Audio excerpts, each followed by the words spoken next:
I would like to express my deep gratitude and thank to His Holiness Mar Awa III and to His Grace Mar Elia Ishaq for the honor to be invited for this distinguished conference. Barak Mar Awa Hatam Alaya. The Council of Nicaea is deeply embedded in the Syriac tradition. Excuse me, I'm trying to flip this. Yeah.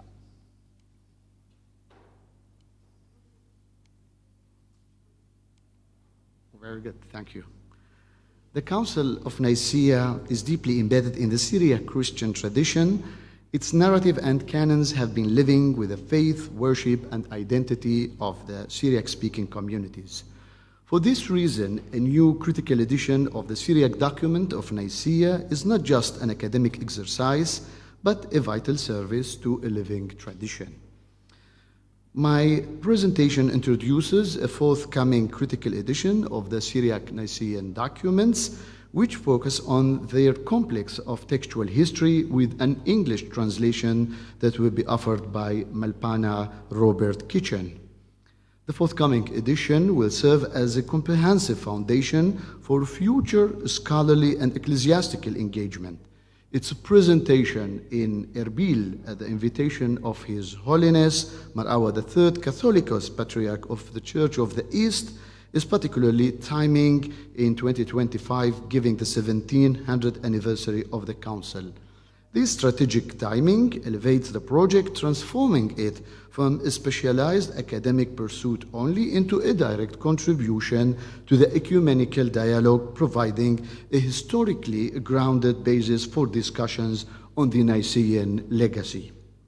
My presentation will outline the need for a new edition by first addressing the limitations of prior scholarship, especially the work of Schultes, or the edition of Schultes. It will then explore the varied Syriac manuscript witnesses from ancient fragments to significant East and West Syriac compilations. The presentation will also discuss the tragic loss of manuscripts during the Saipho genocides of 1915 and the methods used to reconstruct them. Finally, it will show how this forthcoming edition, building on a century of scholarship, reveals the key role of figures like Mor Jacob of Edessa, who died 708, and the dynamic reception of the Council of Nicaea across different Syriac Christian communities, as it has been already discussed in this conference.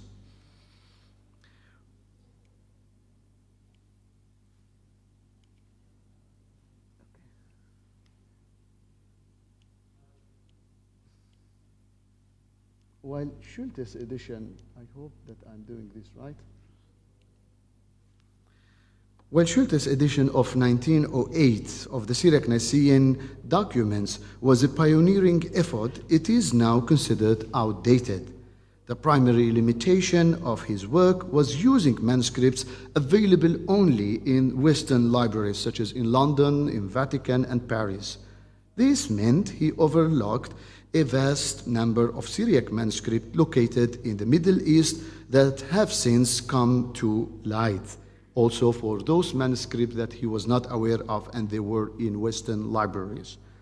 The need for a new critical edition is a direct result of the past century's manuscript discoveries.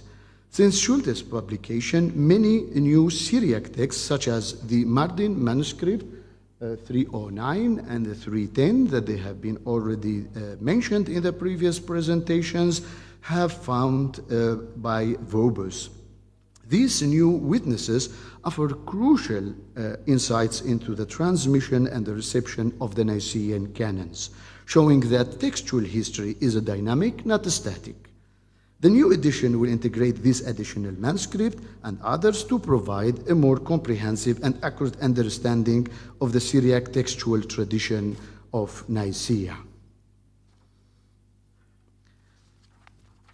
The Syriac tradition of Nicaea is rich in manuscript, as we see in this primary recension family, with multiple recensions reflecting different historical periods and communities. The new work will analyze this varied landscape to reconstruct the textual history of the Nicene documents in Syriac. So let's start together to have a look about these recensions. We start with the West Syriac ones. The West Syriac tradition includes several distinct manuscript recensions. Recension A centered on the oldest surviving manuscript of the British Library manuscript 14528, which is the oldest manuscript from early 6th century in the city of Mabog, Riapolis, during the time of Philoxenos of Mabog. According to the colophon, it was copied in 501. This recension features thematic headings known as the titoli. It was likely used to support theological debates as seen in the manuscript British Library 14529 and its integration into a broader canonical collection.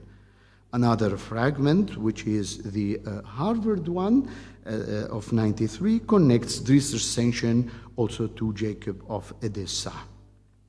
Recension B, known from a single manuscript, which is the British Library 14526, dated to the 7th century. This recension is notable for its inclusion of canons from the Council of Chalcedon. This suggests a nuanced approach by Syriac scribes who, despite theological rejection, might have included these canons for reasons of theological completeness or canonical reference. Of course, there are different interpretations for this. And then we have recension C, exemplified by the manuscript British Library 12155 from the 8th century. This recension places Nicene canons within a large collection of patristic excerpts, organized also by titoli for practical legal use. Recension D, transmitted by the manuscript of Vatican Syriac 127 from the 9th century. This recension also includes both the Nicene and the Chalcedonian canons, highlighting a continuing intellectual engagement with contested councils. And then we have the important one for our representation is recension E. This recension is significant for its connection to Jacob of Edessa. Manuscripts like Mardin 309, there is a debate of the date, for example, for Vincenzo Ruggieri. Sometimes he gives it for 7th century, but of course it should be later because there are the material of Jacob of Edessa inside it. So perhaps safely we can say 8th to 9th century.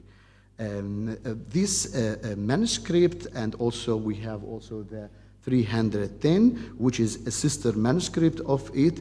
It could be also from the 9th to the 10th century. And also we have another sister manuscript, which is the Paris one from the 9th century. They all display a unique bilingual feature with the Greek names and terms duplicated in Greek capital letters. The St. Petersburg fragment, Ras Syriac 34, is another key witness, confirming the circulation of the 20 canons alongside the canonical material of Nicaea in the West Syriac world. And then if we move to the East Syriac recension and their witnesses, the East Syriac Church's engagement with Nicaea, as we have been listening to the previous presentation, is primarily documented in a single authoritative compilation, which is the most important surviving manuscript, Al-Qush 169, or formerly Baghdad 509. And I take the opportunity to thank Abbot Samer for his generosity to allow me to study this manuscript since years, and especially in this week. This 13th, 14th century manuscript, also known sometimes metaphorically as the Synodicon Orientale manuscript, is central to the East Syriac canonical tradition. And by the way, Chabot himself, he could not see this manuscript when he published the edition. He was only relying on a copy of it from the Paris and the Borgia in Rome. This manuscript is central and it contains the Nicene canons, list of bishops and other synodal, which demonstrates the unique way how the East Syriac tradition approached the ecumenical councils. The existence of multiple recensions, as I have given A, B, C, D, E, across the Syriac traditions, proves that the transmission of Nicene documents was not a passive act of copying. Instead, it was dynamic process of interpretation, adaptation, as we heard in the previous presentation by Malfono Dietmar Winkler, and instrumentalization, sometimes driven by specific theological and ecclesiastical needs for different needs. And as we see here in this conceptual stemma, it's not only this recension that we have to include, but as later I will speak about these last two manuscripts, Basabrin and Sard, we have also at a certain point to go through this continuing tradition with the Nomo canon books of Bar Hebreos and Bishop Bar Bricha in the 13th century. And now I will speak about this last Syriac manuscript. The Seifo genocides of 1915 represents a tragic and it caused a severe loss to many Syriac culture and intellectual heritage materials, including invaluable manuscript witnesses to the Nicene tradition. This historical catastrophe created significant gaps in the textual record, which create a challenge for us. Among the most significant losses were two extremely important manuscripts, Sard 65 and the unique Syriac manuscript from the village of Basabrin. Both were unfortunately lost during the chaos and the violence of the Seifo, including the martyrdom of the Chaldean bishop Ad-Daishir, a prominent scholar whom we all know, and according to accounts, he even attempted to hide his manuscript in a water well before his death in Sard. And maybe Malfono Hermentoile can tell us more about this. The Sard manuscript 65 was a Syriac manuscript described by scholars like Joseph David as much older and better than the Syriac Al-Qosh 169. It contained rich collections of canons. Its significance is further evidenced by the fact that parts of the manuscript of 169 of Al-Qosh was also copied from it and also attached to it. So if you would see the manuscript, the beginning of the Al-Qosh manuscript, we have some new additions from 1903 by Father Elias Al-Shaqlawi, who scribed it from the Sard manuscript. Of course, the manuscript was lost in 1915, so the only evidence about what was the Nicene Creed of Faith in Sard is now attached, found in the current Al-Qosh manuscript.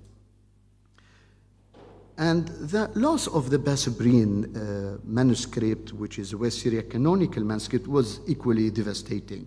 Patriarch Ephraim Barsom details cataloging notes from 1911 made prior to its loss provide crucial information about its content, including the placement of the Nicene canons after other foundational apostolic texts, dating it between 855 to 885 and originating from the library of Qartmin, which is currently Mor Gabriel Monastery in Midyat. It represents an early and significant witness to the West Syriac canonical tradition. The forthcoming edition aims to recover a more complete picture of the Syriac textual tradition of Nicaea by reconstructing the potential contribution of this lost manuscript. The reconstructive effort relies heavily on drawing upon surviving fragments such as those published recently by Psheri that he had studied from the Oriental Institute Museum of Chicago, which he argued that originally belonged from the Basabrin manuscripts. Now, what I'm showing here is the connection paleographically between the Chicago fragment. According to Psheri, it should belong to the Basabrin lost manuscript, and from the St. Petersburg fragment. And there is a lot of paleographical similarities, as we can see here. So, according to me, this should mean that even the fragment in St. Petersburg perhaps should belong to this lost Syriac manuscript of Basabrin. So, if we have just a quick look of how could this witness of manuscript between the surviving manuscript and the fragments and those that they are marked by loss, but we can somehow trace them in a way or another, we see that there is a kind of connection, especially between the East and the West Syriac canonical collection. And maybe this is a better image to have a look of how this manuscript could be distributed between the different recension, and especially recension E, as we heard yesterday, connected with Jacob of Edessa.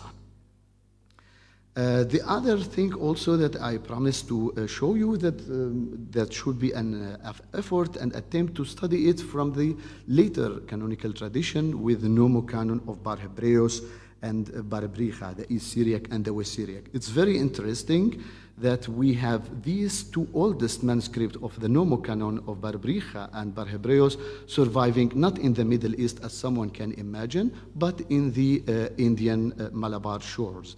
So one from the Connaught Library and one from the Tree Shore, where we have the connection also simply in one region surviving. And the role of Jacob of Edessa, of course, is so important to understand the recension E. And now I move how the scholarly foundation was important in the previous century.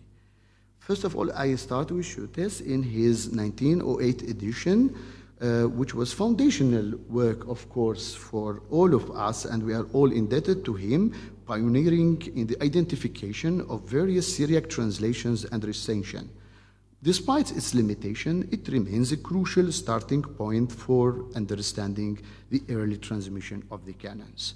Then we have, of course, Vobus in his 1982 work, where he published the pseudo-canons of Nicaea, a significant advancement that brought to light previously unknown text. His extensive manuscript search in the Middle East drew Western scholarship to know and appreciate the manuscript of Mardin 309-310 that we saw, which are now, without a question, a key to understand the circulation of the Syriac canonical text and even indirectly to influence the Arabic canonical tradition.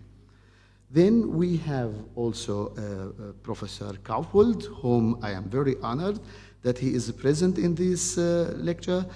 Kaufhold provided profound insight with his meticulous studies over decades of the Mardin manuscript, especially his examination of their unique bilingual features, Syriac and Greek, to lead the crucial hypothesis that Jacob of Edessa has, in fact, is the one who is behind this compilation. So all of us, we are indebted to him. And then we have also Simulova in 2019. Also, we are indebted to her contribution to know about St. Petersburg, important fragment. Her work confirmed the co-circulation of the 20 canons alongside the other material.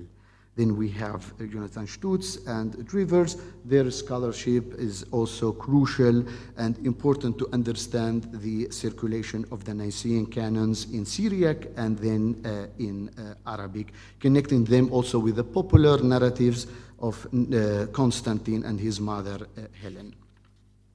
So very quickly concerning Jacob of Edessa as an important and central figure, as we have heard already, the bilingual manuscript, especially in the 309 and 310 of Mardin, they have shown that this could be also connected with Jacob of Edessa and his scholarly work of translating from Greek. and then also the method of translating and editing the other texts, especially the letter from the Council of Nicaea to the Church of Alexandria, which only exists in Syriac and last in Greek, which gives an importance to the Syriac materials, not only for the Syriac tradition, but for the whole legacy of Nicaea. And then, of course, we should mention the manuscript of Harvard 93 and Damascus 811, or West Syriac Synodicon, where the circulation of the canonical collection also linked and associated with Jacob of Edessa. And finally, the theological purpose, as we know with Jacob, that he had translated the Testamentum Domini into Syriac, and especially in the context of the new situation under Islam at his time. And his work on canonical text was not just only for academic purpose, but it was a systematic effort to create a standardized theological sound corpus to ensure textual integrity and provide resources. And this is again from the Nomocanon of Bar Hebreos. We also find many of these materials even in the later centuries with Bar Hebreos, highlighting the reception. Especially he included materials from Chalcedon, which could also tell us that what is not really theological could be included even in the canonical collection of his church. The conclusion that I would like to reach now for the forthcoming edition of the Syriac documents of Nicaea aims to make helpful contribution to both academic research and the living traditions of the Syriac churches by incorporating newly manuscript from the past century and showing advanced textual critical methodologies. This forthcoming work hopes to address the limitation of the previous scholarship, especially the foundational work of Schultes. Moreover, by reconstructing the complex transmission of these Syriac documents of Nicaea across different communities, and through time, the edition will try to shed a new light on the dynamic interaction between textual tradition and theological development in the Syriac world. The detailed analysis of distinct recensions and interpretive choices will contribute to a better understanding of Syriac Christian identity formation. For instance, the observation that West Syriac manuscripts often provide older text than East Syriac ones offers a critical chronological dimension to this analysis, as we see already in Duhallo and as we heard today about it. This will allow scholars and church communities to trace their canonical and historical directions, enriching the understanding of their own distinct theological and canonical developments. Just to show you from the ongoing work, this is, for example, from the Schultes edition. We had different recension. This is from the Faith of Nicaea. And on the right side is from the Cert manuscript. As I showed you, it was copied by Father Elias Shaklawi, 1903, and you can see how it is important to look at the terminology, as we heard yesterday from the Malfono Sebastiano Brock, the highlighted terminology of Ed Gasham, while in Schultes he put Ed Basar, which is a later terminology, and also that Bar Kiono. So in Schultes is Bar Ithutho, as we heard today. Over there is the Bar Kiono in the Sartre manuscript. And the other one, which should first of all look like the Creed of Faith of 150 Fathers of Constantinople, but actually it's also a part of the Nicene recension, as we see here with Schultes. In the manuscript, you see here also important terminology. And this is from the Al-Qosh manuscript itself. So this is from the 13th, 14th century. And this is from the manuscript 310 of Mardin, where we heard yesterday from Alfonso Sebastian Brock of Et Barnash. So this is a West Syriac manuscript that is transmitting, according to Duhallo, also the older layer of what was the Creed of Faith in this area. And finally, why this kind of conference and this kind of edition hope to contribute is to have a contribution to the living tradition. When I visited the monastery of Mar Behnam and Sara 3 days ago, I was so surprised and happy to see the creed of Nicaea around the door, one of the doors of the altar. And you can see here Akhdazbo on the right side. Well, interestingly, on the left side, you can see Nofeq, but we don't know if it is Nofeq only from the Abu and the Bro, so we don't go there. But Akhdazbo, which is another interesting phenomena of the West Syria Creed of Faith, which I could see it was attested by Bar Hebreos in the Ethicon, and also Akhdazbo as he will, not according to the Ktobe, according to the books. So this is apparently was common expression in the West Syriac circles. Also we find it in Zechariah the writer. So finally I would say Basima Raba, Taudi Sagi, and thank you so much for your listening.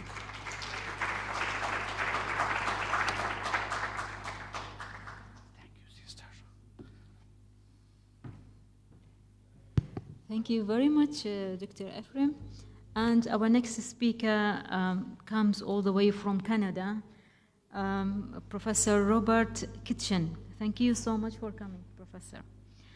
Professor Kitchen is a retired pastoral minister in the United Church of Canada and the United Church of Christ. He earned a Bachelor of Arts, Master of Divinity, Master of Arts in Semitic Languages, all in America, and DPhil in Syriac language and literature from University of Oxford. He has taught introductory and intermediate Syriac language at different colleges. The title of his paper is The Syriac Sense of the Council of Nicaea, exploring the works of the synods that took place after the Council of Nicaea and the views of that council concerning three main key points: the nature of God, the Father who has no beginning; second, the Ihidaya, only begotten Son, who is Jesus Christ; and third, the consortium of words referring primarily to Christ, that he descended, came down, put on the body, became human, came to birth. Dr. Robert, thank you so much, and the podium is yours.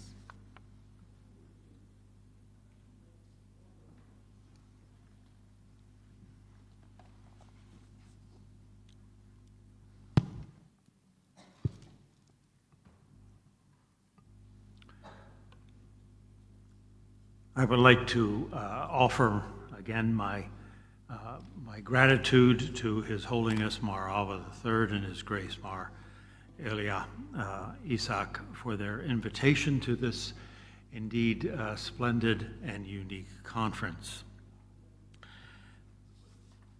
Popular history has a penchant for centering on specific events or periods as the genesis of larger and enduring movements and constitutions.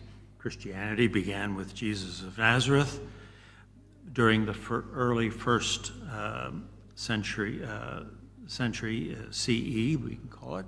The first recorded accounts of Jesus and the Christianity that emerged around him were the Gospels of Matthew, Mark, Luke, and John in the mid to latter decades of the first century.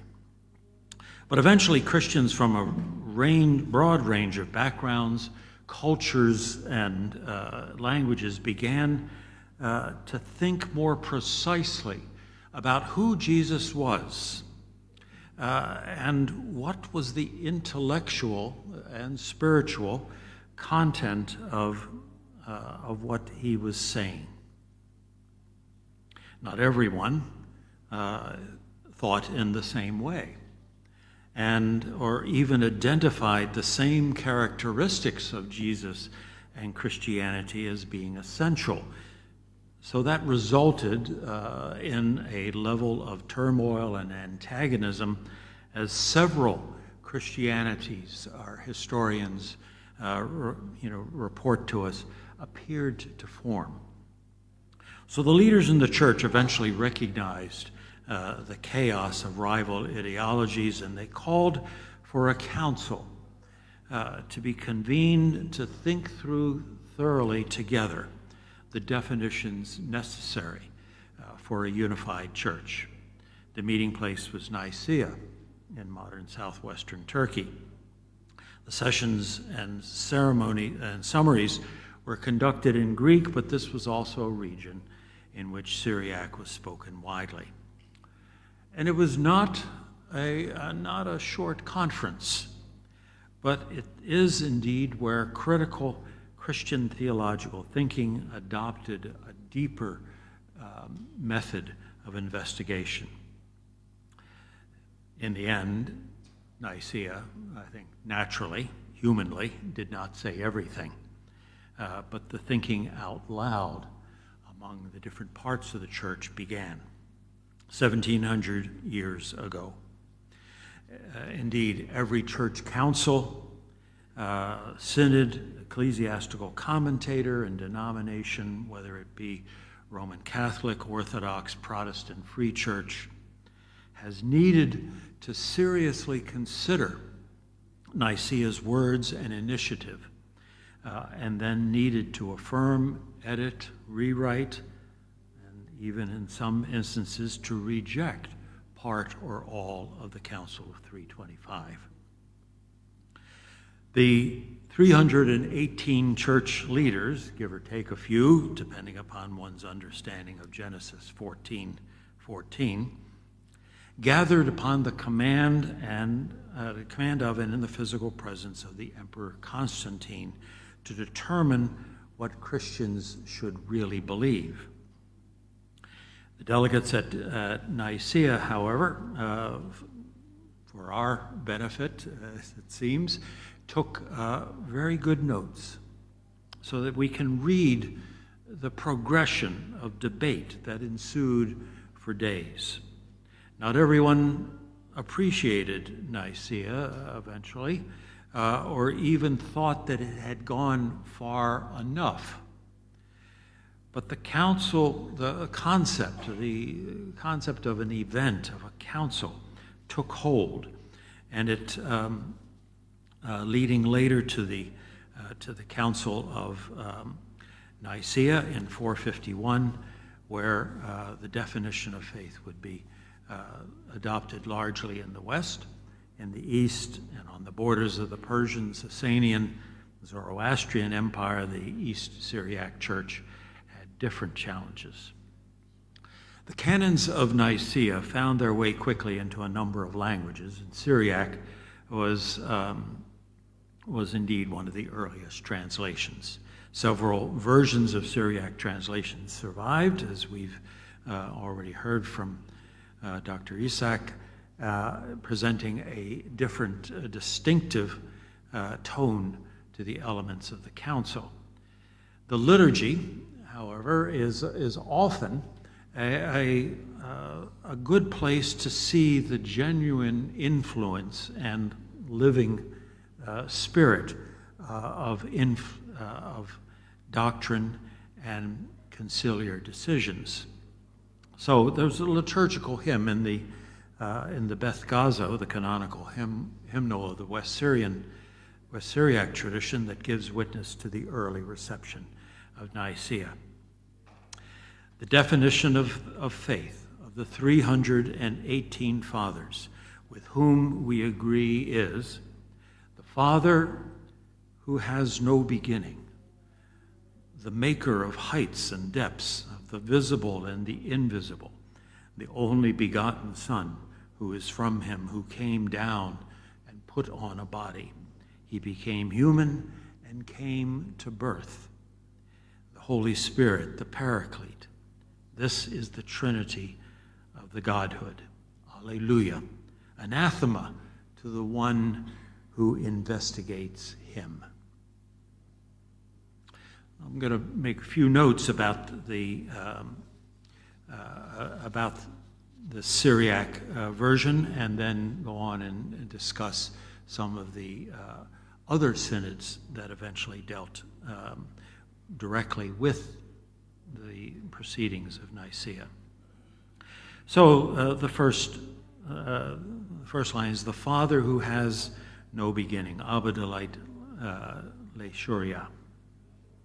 Nicaea was translated and adorned in Syriac dress. It reflected a distinctive tone, which, while not altering the sense, the meaning of the original, adapts and molds its pithy statements to the ears and inclination, the yatra, of another early Christian culture. It begins with God the Father, Abba, and attempts to describe the indescribable in human language. It appears that what they were trying to do was to restate Genesis 1:1, in the beginning, Bereshith, but they know that there is no date or time for the beginning. Beginning here requires a human conception of time, not a divine one. Syriac, therefore, goes in a sense deeper than Genesis. The Father who has no beginning. The Father, therefore, is Father is simply exists without modification or interpretation. Visible and invisible, the creator of the entire world and universe, the world we know and the world we do not know. Only begotten Son from God, the Ikhidaya, becomes a broader term and concept. Literally, of course, it means only one, solitary.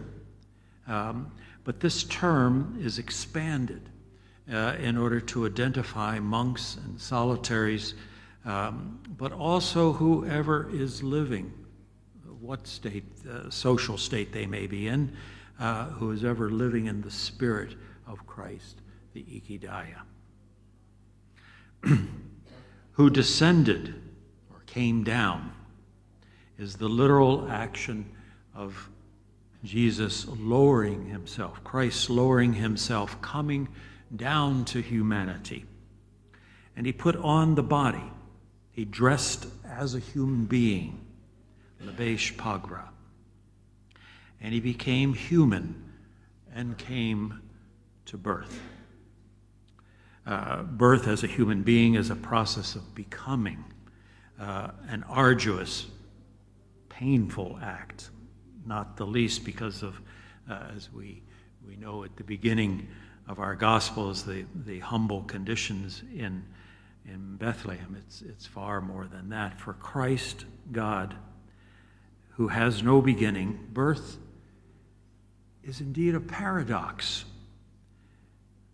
Terms that are used, I noticed Sebastian Brock has already made a note of them. Eth kasham, to become bodily, become physical. Eth basar, to become flesh. And eth barnash, to become human. And then the last little line, Harem ubtzale, anathema to one who investigates him. While investigating in Western thought is considered a valid activity. I guess that's what we're doing all this time here.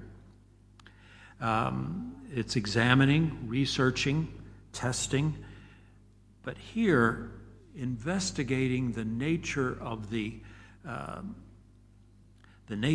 divinity assumes that it is done by a human being who has the competence to describe and analyze God. And I guess we could say to him or to her be anathema. There were multiple church councils following Nicaea, and most appeared to be a response to or a continuation of the debates of Nicaea, not the least in the Syriac church. The extant, Ephraim has already made note that the extant proceedings of all these church councils were edited and translated and introduced by Ephraim, Isaac, and myself several years ago. So due to the size of the total corpus of the Syriac synods and councils, a selection of these has been chosen as a witness to the decisions. In 410, the Synod of Mar Isaac or Seleucia Ctesiphon is viewed as the first conciliar respondent to Nicaea, clearly affirming its debt to the reputed 318 bishops in attendance. The focus of the synod was upon the Father of creation, who not only made, Uvad, heaven and earth and the worlds above and below, but also with his Son made resurrection and newness for all creation. God the Father, however, did not make his Son. Instead, a new term and practice is employed. The Son was begotten, Ikidiah, by the Father, and definitely not made, although he was of the same essence of the Father. The question of equality is often raised, and after the Son's life, death, and resurrection, the Son ascends to heaven and sits at the right hand of his Father. And then the Holy Spirit, the Paraclete, issuing as well out of the same essence of the Father and the Son, unites in the one Trinity, the three in one, sharing one will. Emphasis for the Son shifts, for he had descended into the world, put on the body, and became a human being.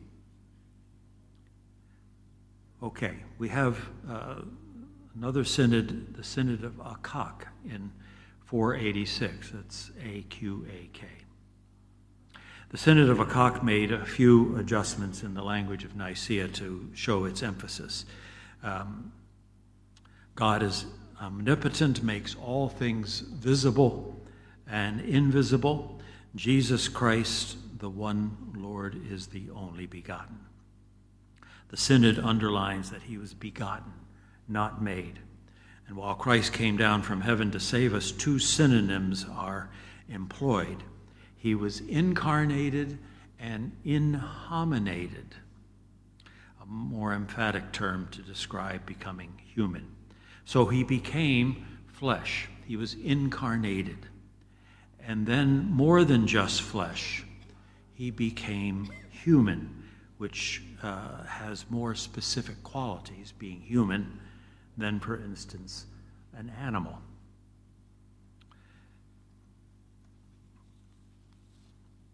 The Synod of Mar Abba appears to have been, in 544, appears to have been listening to some of these conversations and reacts, beginning by affirming one eternal God who has no beginning and no end, no time in which he did not exist, nor a time in which he won't exist, death or change having no power over him.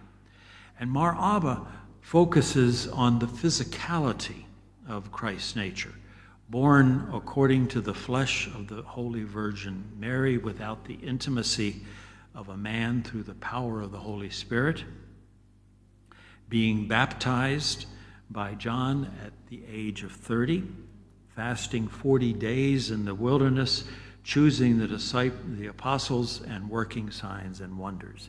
And then, of course, the suffering and death on the cross, prevailing over death on the third day, and telling Thomas and others to touch him in order to prove he has flesh. This physical motif culminates and perpetuates the mystery of his body and blood given to all his disciples, as Mar Abba then reports and interprets. In 576, the Synod of Hazkiel or Ezekiel reviews the preaching mission of Christ to rehearse to the faithful how he lived and died. And then, in the light of his resurrection from the dead, that they should live in the expectation of Christ's return to reset creation aright. When Christ had been resurrected, he sent out his disciples to make disciples of all nations and to baptize them in the name of the Trinity. So Haskell refers to the fact that the disciples, when they are begotten by baptism, a phrase not found too often, they are to receive the teaching and the commandments by which they may enter the kingdom of heaven. So not only is Christ begotten, but likewise the disciples are transformed spiritually by their unique experience of Christ.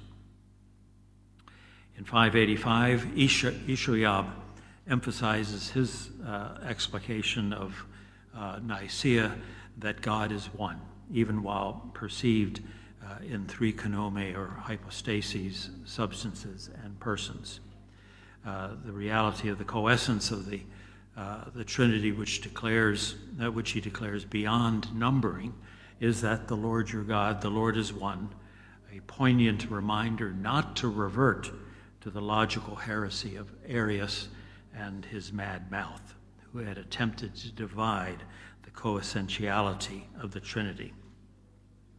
The oneness of the Trinity also counters the innumerable pagan depictions of various and multiple gods, as well as the concept of the Jews that God is limited to only one konoma. Sabri Show, 596 to 598, nearly 3 centuries after the council, considers the expressed faith of the 318 as the foundation, the foundational symbol of faith. Regarding the one glorious nature of the Holy Trinity, Sabri Show refers to the mysteries of how God the Word manifests being remarkably in the perfection and the fulfillment of our humanity. This emphasis, again, upon the humanity of Christ has the effect of vanquishing paganism with its multitudes of gods, as well as scrutinizing Judaism, they felt, unfavorably, since it did not acknowledge the Trinity of konome. He labels as heresy all the thinking and speculation that groups which deny the divinity and humanity of Christ. The blessed interpreter, Theodore of Mopsuestia, likewise anathematized anyone who denied the nature of the humanity as well as the divinity in Christ. Sabri Show also goes on to reject an odd idea that I think many of us are familiar with, the quaternity of the one Christ, Son of God and Son of Man. This derives from the analysis that appears to count the unity of the essence of God as, one, the Father, 2, the Holy Spirit, 3, Jesus, the divine being, and 4, Jesus, the human being. That Jesus is fully human and fully divine in one person is therefore, I guess, taken literally or indeed almost numerically. Sabri Show further rejects the erroneous understanding that the Word of God fulfilled the Messiah's suffering only in Jesus' body of humanity, inferring that Jesus Christ did not suffer in his divine nature. Finally, the Synod of 612 begins with an emphatic affirmation of the one true, infinite, and impassible nature of God, which is self-existent and without change. This divine nature is known in 3 konome, Father, Son, and Holy Spirit, all 3 sharing the same essence and are without parts. Humanity has been informed of the divine nature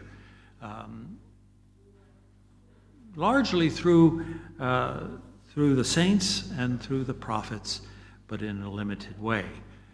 But then he reminds them that at the end of time, all will come to know the resurrection of the dead and the new incorruptible life which will never change. So for our salvation, the Son of God, God the Word, came into the world, which was made known through him. And while not departing from his begetter, he fashioned for himself a holy temple, a perfect human being from the Virgin Mary. Jesus Christ assumed the form of a servant, which the Declaration insists does not mean that divinity changed into humanity or vice versa. Christ, the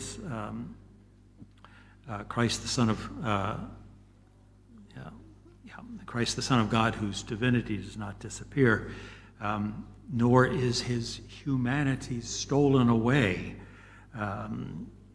is fully human and fully divine. And this existence is specific to Christ, one kanoma, not all of humanity, and one kanoma, not of the whole Trinity. The Declaration then proceeds to illustrate how Christ remains true to both human and divine nature, and it cites numerous instances from the Scriptures. Humanly, he grew in wisdom and grace, and the Declaration's emphasis being upon the full reality of Christ's human existence and his ultimate purpose through his resurrection to bring about the same for the human race. Thank you. Thank you indeed.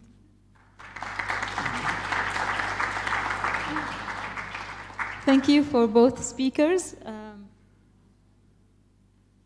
It was a delight to hear you, to listen to you. So it is discussion time. I wish I could say that we have all the time of the world to ask, but we don't. Yeah, that will be in eternity, right?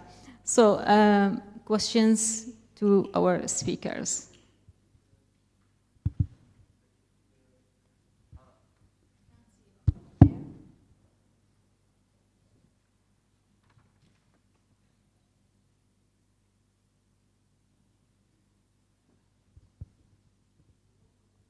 Thanks very much to both of you. I have a question, though, for Dr. Ishaq.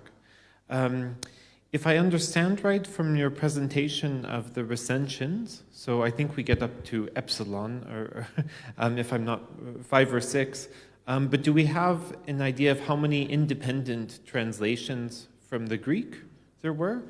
Perhaps also be interested in historical circumstances.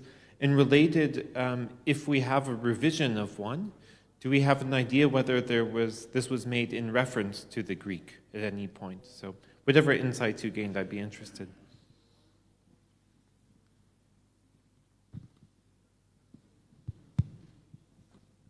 Well, thank you. This is an important question. How do we end up with this recension? Whether they express different translations or whether they reflect different Greek forlages, and they try to translate them.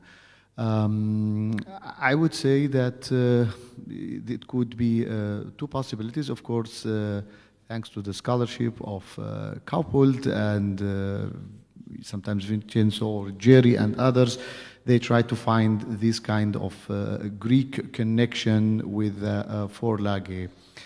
I am not really sure if we can have a definite answer if they reflect different Greek forlage recensions or they are simply different translations. What I think personally, that the clue could be found in the glosses. So in these marginalia, sometimes we find in these manuscripts that there is the text, and then there are, in the glosses, in the marginalia, they try to give, let's say, equivalent word or synonyms. And sometimes it's very, very hard to see why were this decision taken, because it's the same Syriac word, but definitely it reflects a certain development in the language. Whether it's like the Herculean attempts, whether they were looking, let's assume, one Greek original text, and they try to be as faithful as possible to that. Sometimes it's helpful also to think about different hypotheses. But I can't really give a definitive answer. But of course, this is one of the interesting questions. And yeah, only hope that when the work would be done, we can find more, of course, while comparing it also with the Greek.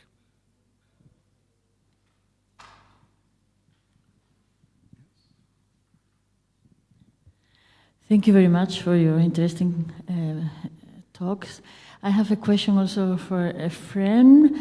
Have you seen the 73 of Marutha in your manuscripts, and are they coming together with the 20?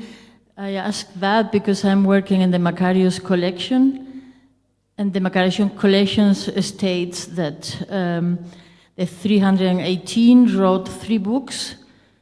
One is the 84 or 33 canons of Marutha, the second one the 20 of Nicaea, and the third one the books of the king.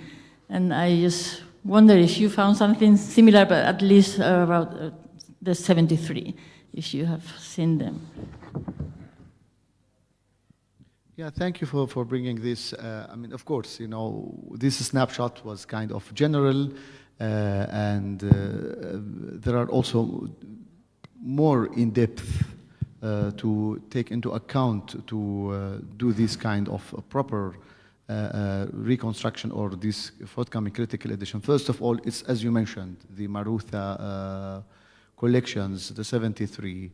I didn't find the 84, as you mentioned, in the Macarius, but of course, thanks to digital humanities nowadays, sometimes we can find kind of mechanical and digital connection from linguistic perspective. But so far that I did not reach there. But of course, it would be worth doing all these kind of indirect references that sometimes we can find the connection to it. What I should mention here that if we all agree by the end of this conference that there is this adaptability and the variety of the recensions and the Syriac tradition, then perhaps maybe, I don't know, and I could be mistaken, reach to a hypothesis that sometimes scribes, especially if they are not precise enough, let's say like Jacob of Edessa, those that their method was distinguished with preciseness with Hatituto, others, whenever they could find different varieties and recensions, simply they felt free to add. But these kind of questions I'm still to consider. But of course, we have to check the Marutha ones and also the Arabic transmission to see maybe something also we can find there.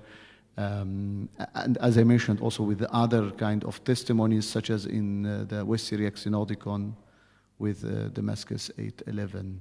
So it's a work in progress. Thank you.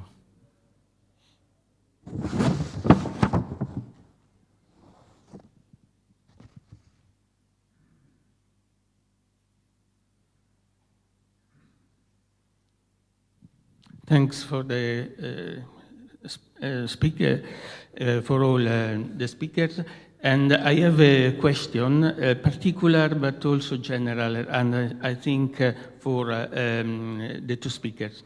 The terminology of the faith, of the symbol, is very important, but also another terminology, that of the ecclesiastical organization.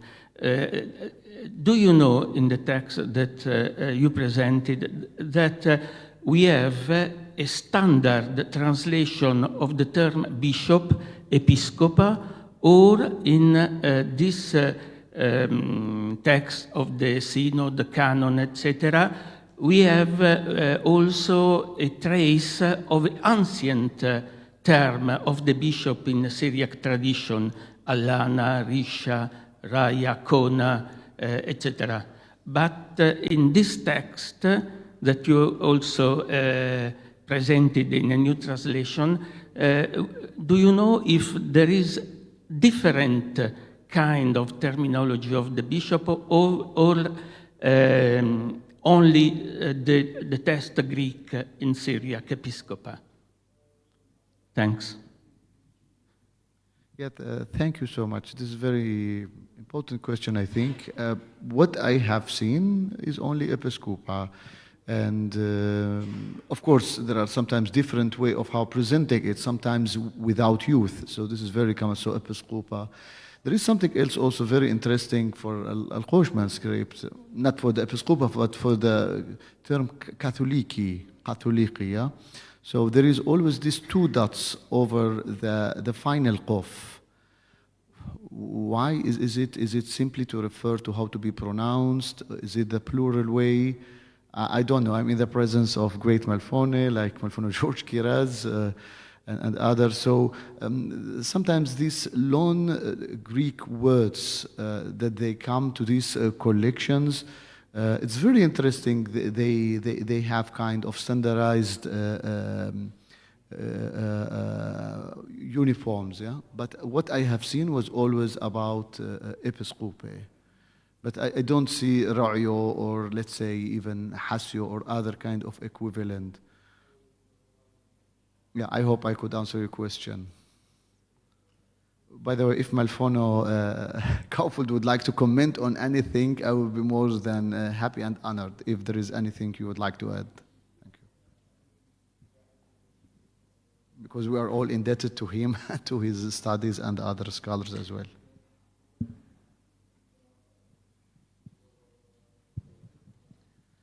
A question about the critical edition in this new digital age now.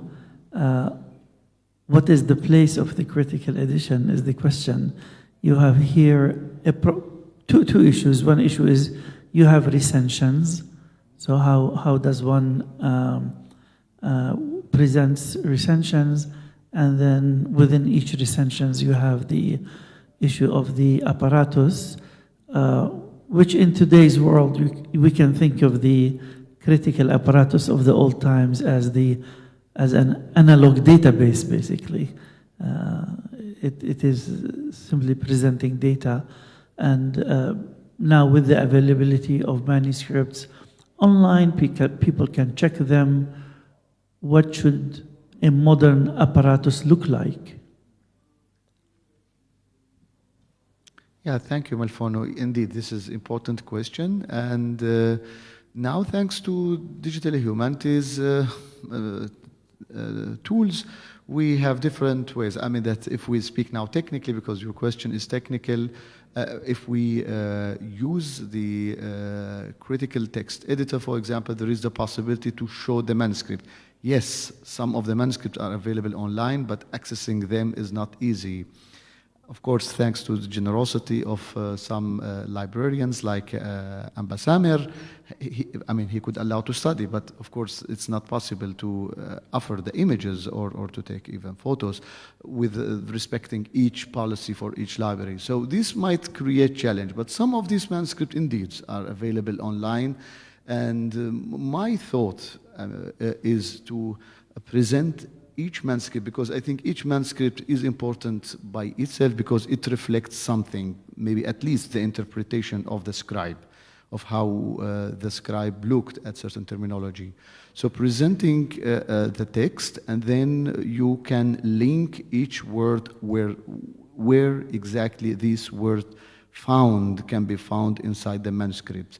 Yes, we try to be as precise as possible, but from my experience working on these texts, always there is the possibility of the human error. You know, if you would present like the old days, simply the text, and then you have the apparatus in the footnotes, even if you are precise, sometimes whenever you look at the text again, you will find mistakes. So I think the reference is the manuscript. So if there is a way, there is a way of how to let the images of the manuscript communicate with the presented text, I think this would be the best presentation, and to let the reader sometimes decide. If, for example, I believe like if Scufo that the youth is needless, maybe for someone like Professor Marfonovijani, that he would say, no, I'm interested to see the use of the youth in these Greek loan words. So there should be like a link. You click on the Episcopal and then it should link you to, let's say, the Treasure manuscript, the Vatican manuscript, and etc. And now with the hand text recognition, sometimes it's possible of how to refer to this. But it's still maybe a little bit early to speak about a final solution, but Critical Text Editor is already offering something like that, linking the image with the text itself. Taudi Sagi.